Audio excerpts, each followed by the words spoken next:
Assalamualaikum students. How are you? I hope you all will be fine. It is the seventh lecture of chapter number 1, Nutrition in Plant.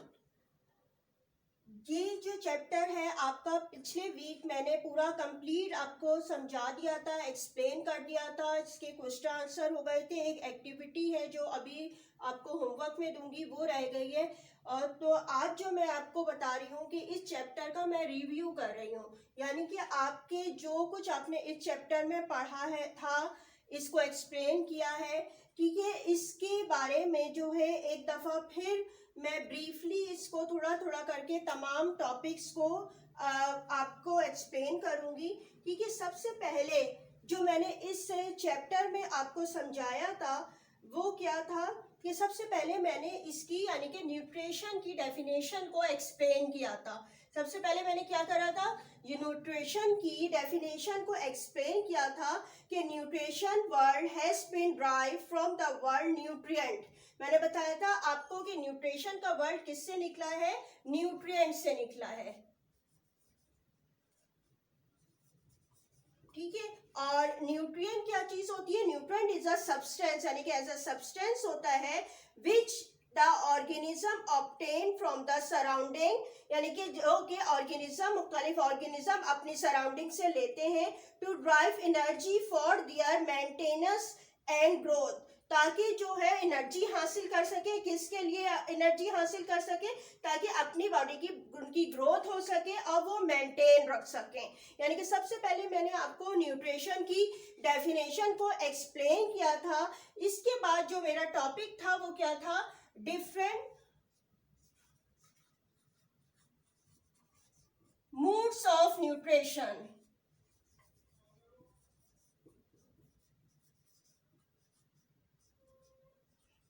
ठीक है, second topic हमारा था different moods of nutrition, यानी कि अब जो है organism अपनी फूड किस तरीके से हासिल करते हैं। इसके मैंने आपको दो मेथड समझाए थे, अगर आपको याद हो, यकीनन आपको याद आ गया होगा। फर्स्ट था मेरा टॉपिक आपके को जो बताया था ऑटोट्रॉपिक न्यूट्रिशन, ऑटोट्रॉपिक न्यूट्रिशन, और सेकंड जो मैंने आपको बताया था वो था हीट्रोट्रॉपिक न्यूट्रिशन।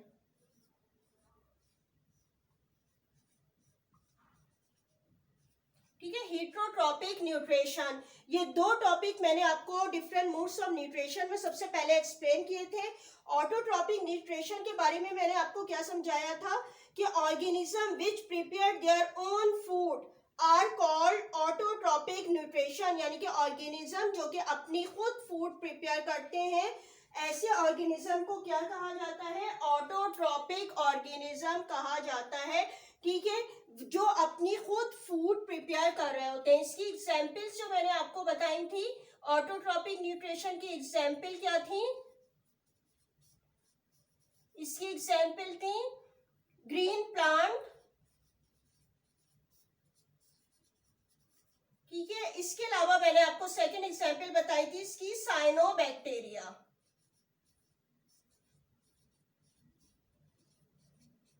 ठीक है, ये टू एग्जाम्पल्स मैंने आपको बताई थी किसमें, ऑटोट्रॉपिक में, जो अपनी खुद फूड प्रिपेयर करते हैं। और इसमें ग्रीन प्लांट को क्यों बताया गया था, क्योंकि इसमें मैंने आपको समझाया था पूरा का पूरा फोटोसिंथेसिस का प्रोसेस। ठीक है, क्योंकि वो अपनी खुद फूड प्रिपेयर कर रहे होते हैं, इसलिए ये भी ऑटोट्रॉप कहलाते हैं, ऑटोट्रॉपिक न्यूट्रिशन में शामिल होते हैं। इसके बाद जो मैंने आपको बताया था कि इसका हवाले से जब इसकी फोटोसिंथेसिस के पूरे प्रोसेस को एक्सप्लेन कर रही थी मैं, तो इसमें जो जिक्र आया था वो एक चीज का आपके बारे में आया था कि आपको बताया गया था कि जो प्लांट अपनी फूड प्रिपेयर कर रहे होते हैं, उसके ले रहे होते हैं, तो उसकी जो होता है कौन सा पार्ट होता है जिससे कि कार्बन डाइऑक्साइड अंदर इनहेल होती है। तो मैंने स्टोमेटा के बारे में आपको थोड़ा सा ब्रीफ किया था। ठीक है, आगे चैप्टर में भी वो आपकी है वो और ज्यादा एक्सप्लेन हो जाएगा। इसके अलावा मैंने आपको जाइलम और फ्लोएम के बारे में बताया था कि ये सेल्स होते हैं प्लांट में। जाइलम के सेल्स कैसे होते हैं, जो वाटर और मिनरल्स को लेके रूट से लीफ तक आते हैं, और फ्लोएम के सेल कैसे होते हैं, जो कि प्रीपेयर फूड जो होती है लीफ से पूरी प्लांट की बॉडी में लेके जाते हैं। ठीक है, यानी कि थोड़े थोड़े ये वाले टॉपिक भी एक्सप्लेन किए गए थे किसमें, ऑटोट्रॉपिक न्यूट्रिशन में। ठीक है, इसके बाद ही आपको याद होगा कि ऑटोट्रॉपिक न्यूट्रिशन में मुख्तलिफ किस्म के एक्सपेरिमेंट थे।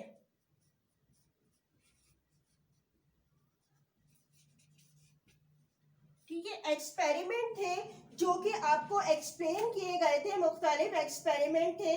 आप ये जो एक्सपेरिमेंट मैंने बताए थे आपको, ये दरअसल किसकी बेस पे बताए जा रहे थे, फोटोसिंथेसिस के प्रोसेस को प्रूव किया गया था।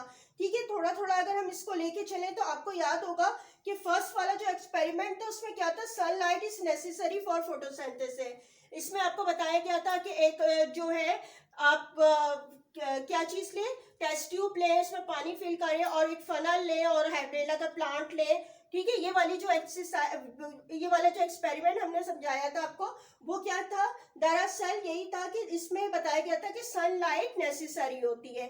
फिर ठीक है, इसी तरीके से दूसरा एक, अब वो उस वक्त मैंने पूरा डिटेल में बताया था, इस वक्त तो मैं सिर्फ एक रिव्यू दे रही हूँ, तो वो पूरा मैं एक्सप्लेन नहीं कर रही, सिर्फ आपको याद दिला रही हूँ कि हाँ आपको याद आ जाए कि ये टॉपिक जो है हमने इसमें कवर किए थे। ठीक है, और सेकंड जो एक्सपेरिमेंट हमने पढ़ा था इसमें क्या करा था कि सेकंड एक्सपेरिमेंट में कि plant can not make their food without enough sunlight. इसमें भी यही था कि प्लांट जो है फूड प्रिपेयर नहीं कर सकते किसी भी सनलाइट के, अगर बहुत ज्यादा सनलाइट इनको प्रोवाइड ना हो। ठीक है, इसमें हमने क्या करा था, अगर आपको याद हो कि लीफ के ऊपर जो है वो क्या करा था, लीफ थी, लीफ के ऊपर क्या करा था, एक एल्युमिनियम का फॉयल या हार्ड शीट को बोला था लगा दे, और इससे क्या होगा कि सनलाइट नहीं पहुंच सकेगी। ठीक है, और जिस हिस्से में नहीं लगा तो वहां पे ज्यादा पहुंच रही थी। तो यही वाला एक्सपेरिमेंट भी हमारा फोटोसिंथेसिस को ही प्रूव कर रहा था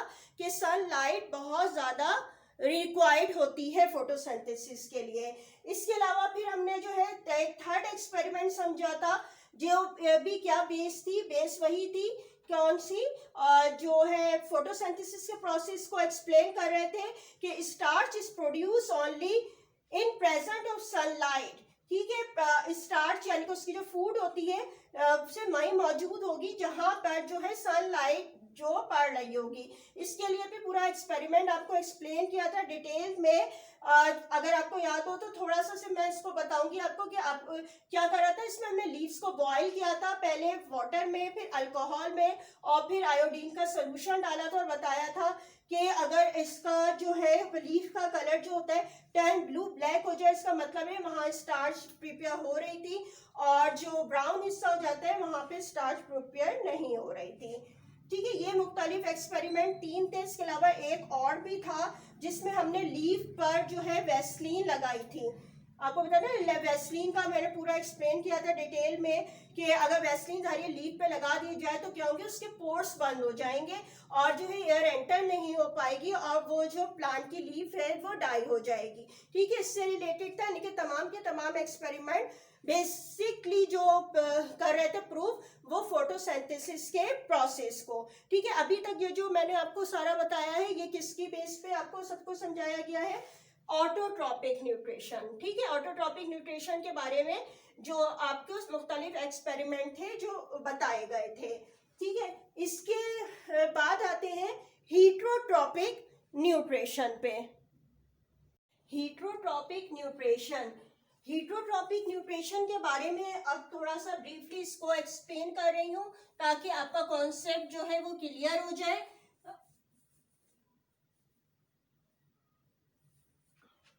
ठीक है, हीट्रोट्रॉपिक न्यूट्रिशन के बारे में जब मैंने आपको पहले समझाया था उसमें बताया था हीट्रो मीन्स थे, क्या बताया था, different, and trophic mean food, यानी कि ऐसे ऑर्गेनिज्म जो डिफरेंट तरीके से अपनी फूड को लेते हैं और अपनी फूड से एनर्जी हासिल करते हैं, उसे क्या कहा जाता है, हीट्रोट्रॉपिक न्यूट्रिशन कहा जाता है। अब हीट्रोट्रॉपिक न्यूट्रिशन के डिफरेंट मोड्स ऑफ न्यूट्रिशन बताए थे मैंने कि कौन कौन से थे, कि सबसे पहले मैंने बताया था ना कि किस किस तरीके से अपनी फूड लेते हैं। ये तो फूड खुद बना लेते हैं, ठीक है। अब ये वाले लेते हैं दूसरे तरीके से। अब इनके 4 मेथड थे, डिफरेंट मोड्स ऑफ न्यूट्रिशन जो थे वो कितने थे, आपको बताए थे 4।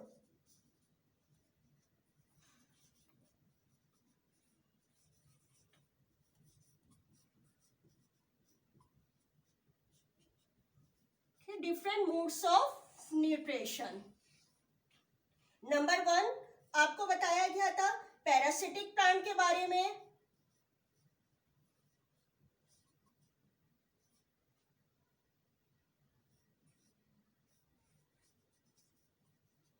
फिर सेकंड मैंने आपको बताया था सैप्रोफाइटिक प्लांट्स के बारे में।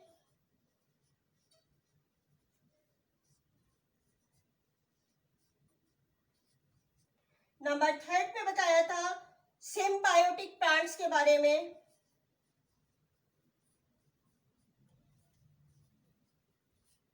और नंबर 4 पे बताया था इंसेक्टिवोरस प्लांट के बारे में।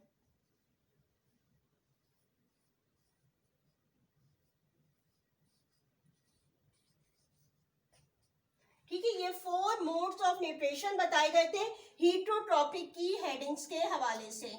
ठीक है, सबसे पहले इसको बताते हैं पैरासिटिक प्लांट में मैंने आपको क्या चीज एक्सप्लेन की थी कि ये जो ऑर्गेनिज्म होते हैं अपनी खुद फूड तो प्रिपेयर नहीं कर सकते। तो अब ये यहाँ पे प्लांट की बात हो रही है, ठीक है, ये जहन में रखिएगा। तो अब ये क्या करते हैं कि दूसरे प्लांट पर ग्रो करने लगते हैं। और इसकी एग्जाम्पल आपको जो समझाई थी, अगर आपको याद आ गई होगी, कस्क्यूटा। ठीक है, इसको बताया था कि ऐसा प्लांट होता है जो कि दूसरे ऑर्गेनिज्म पे रहता है और इसकी रूट जो कि होस्टेरिया कहलाती हैं, वो क्या होती है, इस जो स्टेम में पेनिट्रेट कर जाती है, वहां से फूड को सक कर लेती हैं और फिर वो बढ़ते रहते हैं प्लांट। ठीक है, और इसके बाद मैंने जो आपको समझाया था सैप्रोफाइटिक प्लांट्स के बारे में, इसकी बारे में क्या बताया था कि ये कैसे प्लांट होते हैं जो कि डेड ऑर्गेनिज्म से अपनी फूड लेते हैं। ठीक है, इसके लिए आपको बताया था कहां से ले रहे होते हैं, डेड ऑर्गेनिज्म से। ठीक है, डेड ऑर्गेनिज्म से अपनी फूड लेते हैं। इसकी एग्जाम्पल मैंने बताई थी आपको मशरूम की। ठीक है, याद आ गई होगी आपको, मशरूम की बताई थी। इसके बाद बताया था सिम्बायोटिक प्लांट। इसमें मैंने आपको बताया था कि कुछ प्लांट ऐसे होते हैं जो कि दूसरे प्लांट के साथ अपनी फूड को शेयर करते हैं, रहते हैं और इनको किसी किस्म का नुकसान नहीं पहुंचाते। यानी कि 2 प्लांट एक साथ रहते हैं और इसमें आप जो है अपनी फूड को शेयर करते हैं, एक साथ रहते हैं और किसी किस्म का नुकसान नहीं पहुंचाते। इसकी मैंने एग्जाम्पल आपको बताई थी लाइकेन की। जी हाँ, लाइकेन में आपको क्या बताया गया था कि एल्गी और फंजाई 2 प्लांट के ग्रुप है जो कि एक साथ रहते हैं। और इसमें क्या होता है, एल्गी जो होती है वो ग्रीन होती है, आपको पता है कि खुद अपनी खुद फूड प्रिपेयर कर रही होती है, और जो फंजाई है अपनी खुद फूड प्रिपेयर नहीं करता। तो जब ये दोनों साथ रहते हैं तो इस एग्जाम्पल को लाइकेन बताया गया था। एल्गी अपनी फूड प्रिपेयर कर रही हो, वो फंजाई को भी प्रोवाइड कर रही होती है और फंजाई क्या कर रहा होता है, उससे शेल्टर प्रोवाइड करता है, रहने की जगह दे रहा होता है। ठीक है, यानी कि दोनों जो है एक साथ रहते हैं और कोई नुकसान नहीं पहुंचाते। इसके बाद मैंने आपको बताया था इंसेक्टिवोरस प्लांट। इंसेक्टिवोरस प्लांट को मैंने आपको बताया था क्या भी कहते हैं इसको, हम जी हाँ, कार्निवोरस प्लांट भी कहा जाता है। ठीक है, कार्निवोर्स से आपको याद आ गया होगा कि मैंने आपको बताया था कि कार्निवोर्स यानी कि ये जो होते हैं इंसेक्ट को ईट करते हैं, खाते हैं, इसलिए इनको कार्निवोर्स प्लांट भी कहा जाता है। इसकी एग्जाम्पल मैंने आपको बताई थी पिक्चर प्लांट।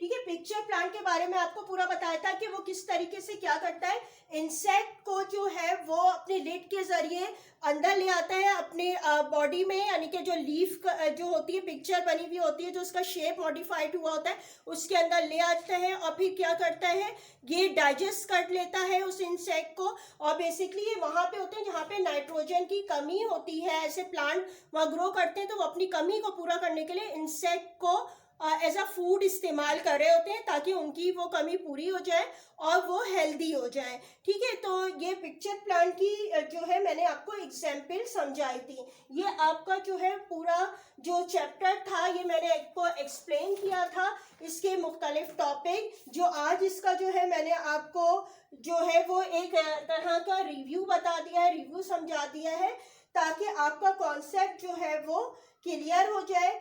और इसके अलावा मैंने इसमें जो है एक आपके डू यू नो की एक्टिविटी थी, डू यू नो था, वो भी मैंने आपको एक्सप्लेन किया था। ठीक है, डू यू नो भी कि क्या इसमें था, उसके बारे में भी आपको एक्सप्लेन किया गया था। ठीक है, ये पूरा का पूरा आपका जो चैप्टर था वो बेस्ड थी प्लांट की न्यूट्रिशन पे। ठीक है, ये आपको याद आ गया होगा। जो आपके कॉन्सेप्ट रह गए थे वो थोड़ा थोड़ा कि हाँ ये जो सारी बातें पहले जो हाफ ऑफ करके एक्सप्लेन होता है, अब आपको सब समझ में आ गया होगा कि ये जो मोड्स ऑफ न्यूट्रिशन थे इसकी कितनी हेडिंग्स थी और किस सबसे पहले जो मोड ऑफ न्यूट्रिशन को उसको दो में डिवाइड किया गया था। तो इस तरीके से ये हमारा जो है पूरा चैप्टर था जो कि मैंने आपको पहले प्रीवियस लेक्चर में एक्सप्लेन किया था। ठीक है, अब जरा ये भी देख लीजिए कि इसमें हमने जो है वो जर्नल में आपने कौन कौन से काम किए हैं और मैंने आपको कितना काम करवा दिया है, जो कि हर के जर्नल में या कॉपी में जो आप पेजेस में कर रहे हैं उसमें मौजूद होना चाहिए। तो उसका भी एक रिव्यू देख लेते हैं, ताकि अगर किसी का कोई क्वेश्चन वगैरह रह गया है तो वो जो है प्रीवियस लेक्चर को देखें दोबारा और जो है उसको कवर कर लें। ठीक है, जो मैंने आपका जर्नल वर्क था, ठीक है, इसको देख लीजिए।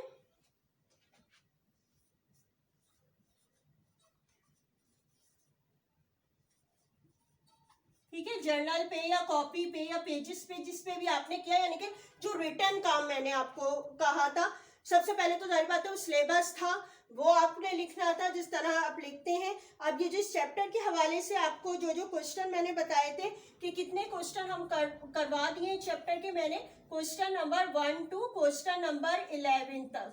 ठीक है, अब इनमें मुख्तलिफ में कुछ में डायग्राम्स थी, कुछ में डायग्राम्स नहीं थी। ठीक है, यानी कि ये जो काम आपकी कॉपी में होगा कौन सा होना चाहिए, question number 1 to question number 11 तक होने चाहिए। जिन क्वेश्चन के साथ डायग्राम बताई गई थी लाजमी बात है वो डायग्राम होनी चाहिए। इसके अलावा मैंने आपको लास्ट होमवर्क में एमसीक्यूज बोले थे बुक से करने को, कि आपको कहा था कि खुद से करेंगे। ठीक है, एमसीक्यूज थे। इसके अलावा मैंने आपको जो जर्नल के लिए कहा था करने को वो था 1 वर्ड आंसर।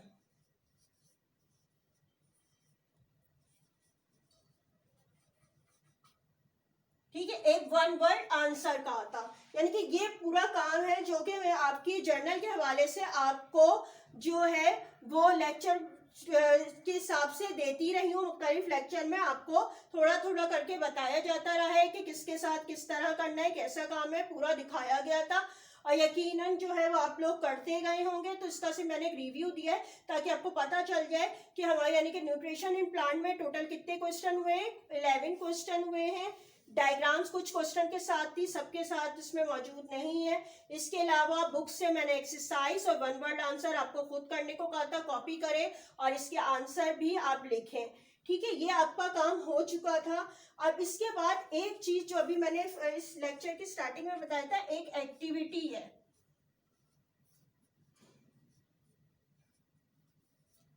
ठीक है, ये एक्टिविटी आपके चैप्टर से ही रिलेटेड है। अभी मैंने फोटोसिंथेसिस की, इसके अलावा भी जो है वो ये जो अभी मैंने आपको टाइप्स बताई थी सेप्रोफाइटिक और जो है सिम्बायोटिक वगैरह की, इससे रिलेटेड भी एक एक्टिविटी थी जो आपको बताई गई थी। ठीक है, उसका जो वर्क है वो मैं आपको जर्नल में दे रही हूँ और अभी मैं आपको दिखाऊंगी कि किस तरीके से करना है। बेसिकली बताने का मतलब यही कि ये पूरा काम आपके जर्नल में होना चाहिए, प्रॉपर तरीके से इसको होना चाहिए कि जब कॉपीज के लिए आपको स्कूल में बुलाया जाए चेकिंग के लिए, तो कॉपी जब सबमिट करें तो उसमें ये तमाम काम जो है वो मौजूद हो। इसीलिए मैं कहती रहती हूँ आपसे बार बार कि लेक्चर के दौरान जिस दिन यूनिट होता है, आपको लेक्चर मिलता है, आपको लिंक मिलता है, उस दिन जो है अपना होमवर्क जरूर आप शो किया करें ताकि पता चल जाए कोई मिस्टेक है तो आप उसको सही कर लें, ताकि जब कॉपी चेकिंग होने आए तो उसमें बहुत अच्छा काम हो और बहुत आपका कि कोई मिस्टेक आपकी ना हो, ताकि जो थोड़ी बहुत इसमें हो भी रही हैं तो वो आपकी जो है वो डिसॉल्व हो जाए। ठीक है, ये यहाँ तक आपको मैंने समझा दिया है कि किस किस तरीके से आपको जो है सारा जर्नल का आपका वर्क था। अब जो है वो एक्टिविटी देख लें कि किस तरीके से आपने वो लिखनी है। क्लास 7 अपना आप होमवर्क देख लीजिए। जो अभी मैंने आपको बोर्ड पे एक्सप्लेन किया है कि एक एक्टिविटी जो है वो रह गई है और वो मैं आपको आज बता रही हूँ। जो जर्नल में आपने लिखने वाला रिटर्न वाला वर्क है वो उसमें क्या करना है। ये जो एक्टिविटी है ये आपकी बुक से ही ली गई है और ये मैंने आपको पहले भी एक्सप्लेन की थी। अभी फिर देख लीजिए इसमें क्या बताया है। एक तो सबसे पहले जो आपने लिखना होगा तो कलर पेपर से इस पर पेस्ट कर लीजिएगा आप जर्नल पे अपने और उसके ऊपर लिखिएगा। जैसे कि आप प्रीवियस क्लास में 6 में भी और 5 में भी एक आपको इस तरह करवाया जाता था कि एक्टिविटी जो है आप जो है कलर पेज पे लिखवाई जाती थी। तो आप जो है पेज पेस्ट कर लीजिएगा, उसके बाद इस तरह एक्टिविटी की हेडिंग डालिएगा, इसके बाद साइड हेडिंग ऑब्जेक्ट की डालिएगा और ऑब्जेक्ट के बाद आपको नज़र आ रहा होगा इसमें क्या लिखा है, to grow a saprophytic plant on bread. ठीक है, ब्रेड पर सैप्रोफाइटिक प्लांट को ग्रो करते हुए दिखाना है अपने। ये एक्टिविटी आपको एक्सप्लेन की थी, इसमें क्या किया गया था। फिर आपने मेथड लिखना है। इस मेथड में यही बताया गया है कि आपको ब्रेड का पीस लेना है और इस पे स्प्रिंकल अ लिटिल वाटर, आपने क्या करना है थोड़ा सा इसके ऊपर पानी को डाल देना है, छिड़क देना है, पानी को स्प्रिंकल कर देना है और इसको 2-3 दिन के लिए इसी तरीके से रहने देना है। तो आप जब ऑब्जर्वेशन आप जब लिख रहे हैं तो उसमें आपने देखो क्या क्या लिखेंगे कि जब आप देखेंगे 3 डेज के बाद आपको कॉटन लाइक ब्लैक कलर के कुछ और ग्रोथ नज़र आएंगी ग्रो होते वक्त ब्रेड के ऊपर। यानी कि कुछ दिन गुजरने के बाद क्या होगा कि इसके ऊपर जो है ब्लैक कलर के पैचेस नज़र आने लगेंगे। कहीं कहीं जो है आपको ब्लू कलर के भी पैचेस नज़र आ रहे होते हैं, ग्रीन भी नज़र आ रहे होते हैं। ठीक है, ये इस तरह के आपको पैचेस नज़र आएंगे इसके ऊपर। तो यानी कि रिज़ल्ट क्या होगा, ये जो आपको पैचेस नज़र आते हैं वे तो वैसे भी नज़र आ जाते हैं। ठीक है, और इसको अगर हम माइक्रोस्कोप में देखें तो और ज़्यादा क्लियर नज़र आते हैं। ठीक है, अभी माइक्रोस्कोप तो हर अवेलेबल नहीं है घरों में। अब जो आप स्कूल आएंगे तो यकीनन ये वाली एक्टिविटी आपको जब करवाई जाएगी तो उसमें दिखाया भी जाएगा कि आपको किस तरीके से ये प्लांट जो आप ग्रो करते हुए नज़र आ रहे हैं ब्रेड पे और ज़्यादा क्लियर नज़र आएंगे। लेकिन यहाँ पे ब्रेड के ऊपर आपको नज़र आ जाएगी कि ये यहाँ पर जो है वो सैप्रोफाइटिक प्लांट किस तरह लग रहे हैं। ठीक है, तो हमारे ये रिज़ल्ट लिखना है और इसमें जो ये सैप्रोफाइटिक प्लांट होते हैं ये दरअसल क्या होते हैं, रूटिंग मटेरियल पे जो गल सड़ गई होती चीज़ें उस पर ग्रो करते हैं और उनको फूड के तौर पर खाते हैं। ये मैंने आपको पहले भी चैप्टर में एक्सप्लेन किया था, अभी मैंने आपको फिर बता दिया ताकि जब आप ये एक्टिविटी लिखें तो आपको ये पता हो। ठीक है, यह आपने इस तरीके से लिख लेना है और इसके सामने जो है आप डायग्राम ड्रॉ करेंगे। डायग्राम देख लीजिए, ब्रेड की डायग्राम इसका पीस है ब्रेड मोल्ड और ये आपकी बुक से लिया गया है। अगर आप चाहें तो अपनी बुक से आप ये पिक्चर ड्रॉ कर सकते हैं। ये देख लीजिए, ये वाली पिक्चर है जो कि ब्रेड की बनी है। ठीक है, इस पे जो है ये जो पैचेस नज़र आ रहे हैं इसको ज़रा सा डार्क इसको कर दीजिएगा, ब्लैक से ही या ब्लू से इसको कर दीजिएगा ताकि ये नज़र आए कि सैप्रोफाइटिक प्लांट को शो किया जा रहा है। इस तरीके से आपने जो है ये पूरा जो है एक्टिविटी वर्क कर लेना है। तो आपको ये मैंने एक्सप्लेन भी कर दिया, एक्टिविटी पहले भी हो चुकी थी एक्सप्लेन। ठीक है, इस तरह इसकी डायग्राम हो जाएगी। आज का जो काम है सिर्फ ये आपका सिर्फ एक पेज का है जिसमें आप डायग्राम ड्रॉ करना है और ये आपने पूरा लिखना है। तो इस तरह जर्नल का वर्क जो है वो आपका इस चैप्टर का कंप्लीट हो गया है आज कि आपको जो है क्वेश्चन आंसर बता दिए गए हैं 1 to 11 है, डायग्राम्स कुछ में थी, इसके बाद MCQs, 1 वर्ड आंसर और एक्टिविटी। ठीक है, ये यहाँ तक आपका चैप्टर में जो है रिटन वर्क का काम जो है पूरा कंप्लीट हो गया है। और ये एक्टिविटी करने के बाद जो है आप लोग जो व्हाट्सएप पे पिक लेके इसको जिस दिन लेक्चर हुआ करें उस दिन सेंड भी किया करें। ठीक है, जिस दिन आप ये लेक्चर देख रहे हैं उस वक्त आपके पास अगर टाइम नहीं है तो जब नेक्स्ट डे आपका लेक्चर का डे होता है उसमें ये जो है प्रीवियस होमवर्क को ज़रूर शो किया करें ताकि अगर कोई मिस्टेक हो तो पता चल जाए और अगर आपने काम बिल्कुल परफेक्ट किया है तो उसके लिहाज से आपको रिमार्क्स मिल जाए। ठीक है, तो ये आपका पूरा कंप्लीट इसका काम हो गया है। अब नेक्स्ट जब आपका क्लास होगी तो उसमें जो है मैं आपको न्यू चैप्टर एक्सप्लेन करूँगी, ठीक है। और आज तक का ये यहाँ पे यकीनन आपको समझ में आ गया होगा। ओके, थैंक यू एंड अल्लाह हाफिज़।